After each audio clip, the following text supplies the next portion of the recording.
బరువు నేడు మహిళలకు గుదిబండగా మారుతుంది. కదలికలు లేని బద్ధకపు జీవనశైలి, తగినంత శారీరక శ్రమ లేకపోవడం, హార్మోన్ల లోపాలు ఇవన్నీ అతివలకు నేడు స్థూలకాయాన్ని శాపంగా అంటగడుతున్నాయి. అయితే నిత్యం మనం ఆచరించే భోజన పద్ధతులు, దినచర్యలు కూడా మన ఆరోగ్యాన్ని, శరీర బరువును ప్రభావితం చేస్తున్నట్లు Indian council of medical research centre తాజా అధ్యయనంలో తేలింది.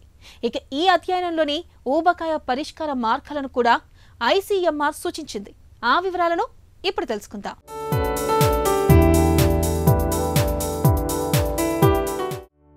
సాధారణంగా మన ఇళ్లలో ఇంటి మొత్తానికి కలిపి వంట చేస్తారు. కుటుంబ సభ్యుల్లో ఎవరికి వారికంటూ ప్రత్యేకమైన వంట నియమాలేవీ ఉండవు. ఇక పోషకాల అవసరం ఆధారంగా వంటలు వండే విధానాలు అంతకంటే ఉండవు. ప్రధానంగా అన్నం, నూనెలో వేయించిన వేపుళ్ళు, కూరలు, తీపి పదార్థాలతోనే మన భోజనం పూర్తవుతూ ఉంటుంది. ఇలా అందరికీ ఒకే భోజనం అలవాటు వల్ల కుటుంబ సభ్యుల్లో ఎవరికి వారికి వాళ్ల వయసుకు, శారీరక శ్రమలకు అవసరమైన పోషకాలు అందకపోవచ్చు. ప్రత్యేకించి మహిళలు కుటుంబంలో ఎక్కువ పోషకలోపానికి లోనవుతూ ఉంటారు. కుటుంబం తిన్న తర్వాత భోంచేసే అలవాటుతో పోషకాల లోపానికి గురయ్యే ఇలాంటి మహిళలతో పాటు దేన్ని మిగల్చకూడదనే ఉద్దేశంతో మిగిలినవన్నీ తినేయటం వల్ల తేలికగా ఊబకాయం బారిన పడే మహిళలు ఉంటారు. కలిసి పంచుకునే భోజన అలవాట్లతో స్థూలకాయం, హై బీపీ, మధుమేహం, గుండె జబ్బులతో పాటు పునరుత్పత్తి సమస్యలను కూడా కలిసి పంచుకునే ముప్పు పొంచి ఉంటుందంటున్నారు వైద్యులు. తెలియకుండానే పోషక లోపాలతో కూడిన అనారోగ్యకరమైన ఆహారపు అలవాట్లను, ఎక్కువ సమయాల పాటు కదలకుండా కూర్చునే బద్ధకపు జీవన విధానాన్ని దంపతులు కలిసి పంచుకుంటూ ఉంటారు. దాంతో జీవనశైలి సంబంధిత రుగ్మతలు ఇద్దరినీ ఏకకాలంలో వెంటాడుతూ ఉంటాయి. నిజానికి ఆరోగ్యకరమైన వంటకాలను వండుకోవడం శ్రమతో కూడుకున్న వ్యవహారం కానే కాదు. భార్యలు తామొక్కరే వంటగదిలో శ్రమపడుతున్నట్టు చెబుతూ ఉంటారే తప్ప వంట పనిలో భర్త, పిల్లల సహాయాన్ని తీసుకోవడానికి మాత్రం ముందుకు రారు.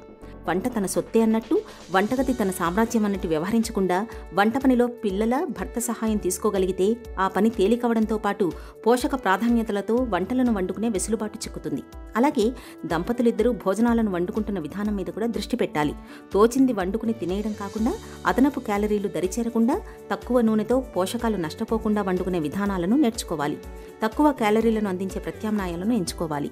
అన్నం బదులు మిల్లెట్స్ తినడం, వేపుళ్లకు బదులు ఆవిరి మీద మగ్గించిన కూరగాయ ముక్కలు తినడం లాంటి అలవాట్లు అలవర్చుకోవాలి. అలాగే పప్పు, కూరగాయలను విడిగా ఉడికించుకుని వారి వారి అవసరాలకు తగ్గట్టుగా కారం, ఉప్పు, నూనెలు జోడించుకోవచ్చు.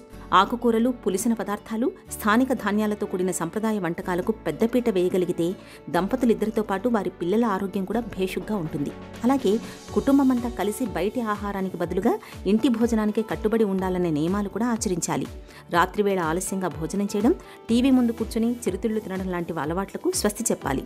అలాగే దైనందిన జీవితంలో వ్యాయామానికి తప్పనిసరిగా చోటు కల్పించాలి.